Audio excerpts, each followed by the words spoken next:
৮ জুলাই ২০২৬ জাতীয় সংসদ। নেত্রকোনা ৫ আসনের সংসদ সদস্য মাসুম মুস্তফা একটা সরল প্রশ্ন করলেন। প্রধানমন্ত্রী তারেক রহমান উত্তর দিলেন। সেই উত্তরে যা আছে তা বাংলাদেশের প্রতিরক্ষা ইতিহাসের সবচেয়ে বড় ঘোষণাগুলোর একটি। সরকার একটি ১০ বছরের সামরিক আধুনিকায়ন পরিকল্পনা গ্রহণ করছে, যার আনুমানিক ব্যয় ৮৬,০০০ কোটি টাকা।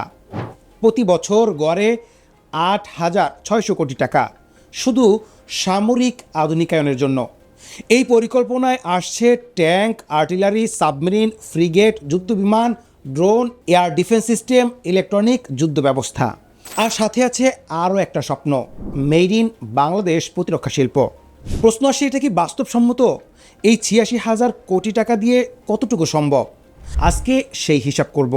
আজকের ভিডিওতে আমরা জানবো প্রধানমন্ত্রীর ঘোষণায় আসলে কি আছে, ৩ বছরের পরিকল্পনা আর ৭ বছরের পরিকল্পনা আলাদা কেন, সেনাবাহিনী, নৌবাহিনী ও বিমান বাহিনীর জন্য কি আসছে, মেড ইন বাংলাদেশ প্রতিরক্ষা শিল্পের স্বপ্ন কতটা বাস্তবসম্মত, ৮৬,০০০ কোটি টাকা কি যথেষ্ট, আর সবশেষ এই পরিকল্পনা বাংলাদেশকে আঞ্চলিক শক্তিতে পরিণত করতে পারবে কিনা।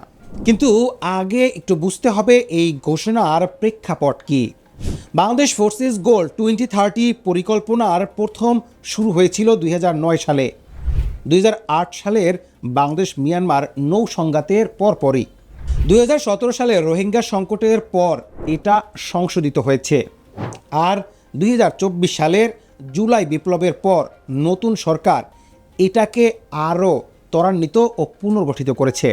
এই ১০ বছরের পরিকল্পনায় ৩ বছর ও ৭ বছরের দুটো ধাপে বিভক্ত করেছে। প্রথমেই সেনাবাহিনীর পরিকল্পনা দেখা যাক।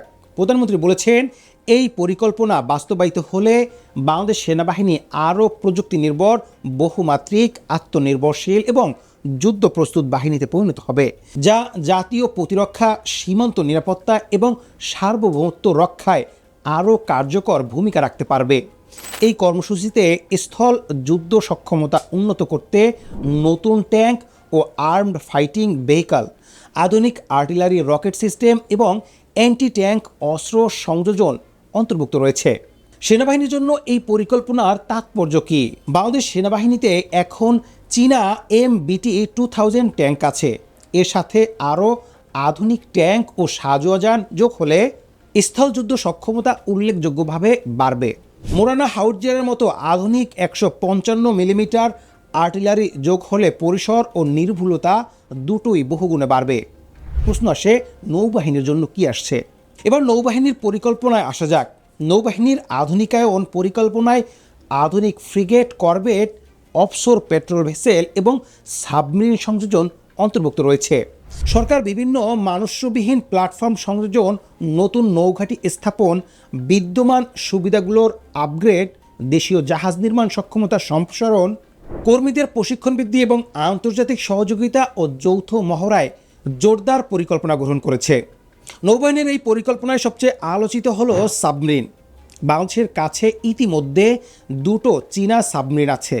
এই পরিকল্পনায় আরও সাবমেরিন যোগ করার কথা হচ্ছে, যা বঙ্গোপসাগরে বাংলাদেশের কৌশলগত উপস্থিতি অনেক বাড়াবে। মে ২০২৬-এ বাংলাদেশ নৌবাহিনীর সাবেক রয়্যাল নেভি জরিপ জাহাজ HMS এন্টারপ্রাইজ গ্রহণ করেছে, যা যুক্তরাজ্যে পুনরুদ্ধার ও পরিবর্তনের কাজের পরে চালু হবে। এটা নৌবাহিনীর সমুদ্র সচেতনতা ও গবেষণা সক্ষমতা বাড়াবে। এখন প্রশ্ন আসে, বিমান বাহিনীর জন্য কি আছে? এবার আসি সবচেয়ে আলোচিত বিষয়ে, বিমান বাহিনীর পরিকল্পনায়। বিমান বাহিনীর ক্ষেত্রে প্রধানমন্ত্রী বলেছেন, ফোর্সেস গোল 2030 কর্মসূচির আওতায় সরকার চতুর্থ প্রজন্মের মাল্টিরোল যুদ্ধবিমান ফাইটার কিনবে। এছাড়াও attack helicopter, VIP helicopter, anti drone system, UAV system, electronic যুদ্ধ সিস্টেম, প্যাসিভ ডিটেকশন সিস্টেম, মধ্যম পাল্লার ভূমি থেকে আকাশে ক্ষেপণাস্ত্র সিস্টেম, দূরপাল্লার রাডার এবং আকাশ যানবাহন নজরদারি রাডার সংযোজনের পরিকল্পনা করছে। এই তালিকাটা বিশাল। চতুর্থ প্রজন্মের মাল্টিরোল যুদ্ধবিমান Z-10CE বা J-17 সেই জায়গায়। ইলেকট্রনিক যুদ্ধ সিস্টেম, আধুনিক যুদ্ধে এটা অপরিহার্য। মিডিয়াম রেঞ্জ SAM সিস্টেম, যা শত্রুর বিমান ও মিসাইল আটকে দিবে। জানুয়ারি 2026-এ বাংলাদেশ বিমান বাহিনী চীনের সিইটিসি এর সাথে বাংলাদেশের স্থানীয় ইউএভি উৎপাদন ও সংযোজন কেন্দ্র স্থাপনের সরকারি স্তরের চুক্তি স্বাক্ষর করেছে। এটা দেশীয় ড্রোন উৎপাদনের দিকে একটা বাস্তব পদক্ষেপ। এই পরিকল্পনার সবচেয়ে উচ্চবিলাসী অংশ হলো দেশীয় প্রতিরক্ষা শিল্প গড়ার স্বপ্ন। সরকার জাতীয় প্রতিরক্ষা শিল্পনীতি প্রণয়ন, ডিফেন্স ইন্ডাস্ট্রিয়াল জোন স্থাপন এবং দেশীয় সামরিক উৎপাদন সক্ষমতা বাড়াতে প্রযুক্তি হস্তান্তরের উদ্যোগের মাধ্যমে মেড ইন বাংলাদেশ প্রতিরক্ষা শিল্প গড়ে তোলার পরিকল্পনা করছে। বিশ্ববিদ্যালয়, গবেষণা প্রতিষ্ঠান, শিল্প এবং সশস্ত্র বাহিনীর মধ্যে সহযোগিতা উন্নত করতে সরকার উদ্যোগ নিচ্ছে। দক্ষ প্রকৌশলী, বিজ্ঞানী ও প্রযুক্তিবিদ তৈরির জন্য প্রশিক্ষণ ও উচ্চতর শিক্ষা কার্যক্রম সম্প্রসারণেরও পরিকল্পনা রয়েছে। এখন প্রশ্ন আসে, এটা কতটা বাস্তবসম্মত? খুলনা শিপইয়ার্ড দেখিয়েছে বাংলাদেশ জাহাজ বানাতে পারে।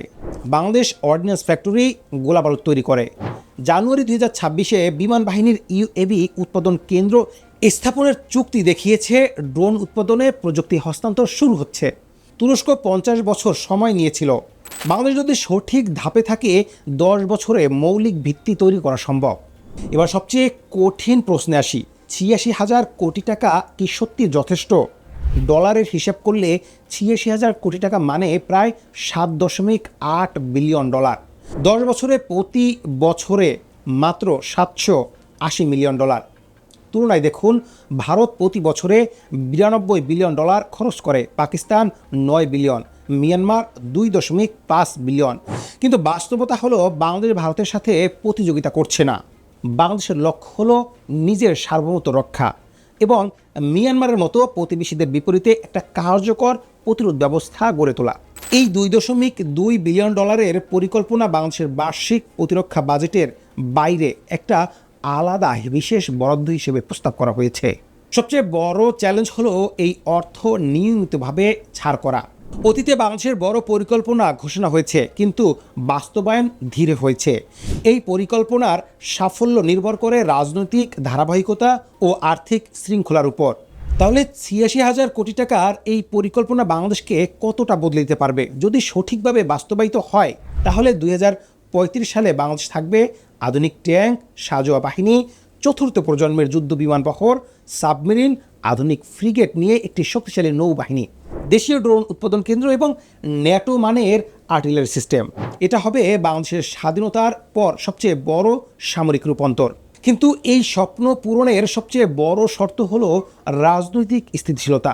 ফোর্সেস গোল 2030-র পরিকল্পনা 2009 সালে শুরু হয়েছিল, 2017 সালে সংশোধিত হয়েছে, 2024 সালের জুলাই বিপ্লবের পর আবার সংশোধিত ও ত্বরান্বিত হয়েছে। বারবার পরিবর্তন হলে বাস্তবায়ন দুরূহ হয়। বাংলাদেশে একটা কথা আছে, স্বপ্ন দেখা ভালো, কিন্তু স্বপ্ন পূরণ করতে ঘুম থেকে উঠতে হয়। 86,000 কোটি টাকার এই পরিকল্পনা বাংলাদেশের সামরিক স্বপ্ন। এখন দেখার বিষয়, পরিকল্পনাকারীরা ঘুম থেকে উঠে কাজ শুরু করেন কিনা। প্রশ্ন হলো, 2035 সালের পেছনে ফিরে তাকালে এই ঘোষণা কি ইতিহাসের একটা মেরু বদলের মুহূর্ত হিসেবে চিহ্নিত হবে, নাকি আরও একটা কাগজে কলমে পরিকল্পনার স্মৃতি হয়েই থাকবে, যার সময়ই বলে দিবে। আমরা অপেক্ষায় আছি।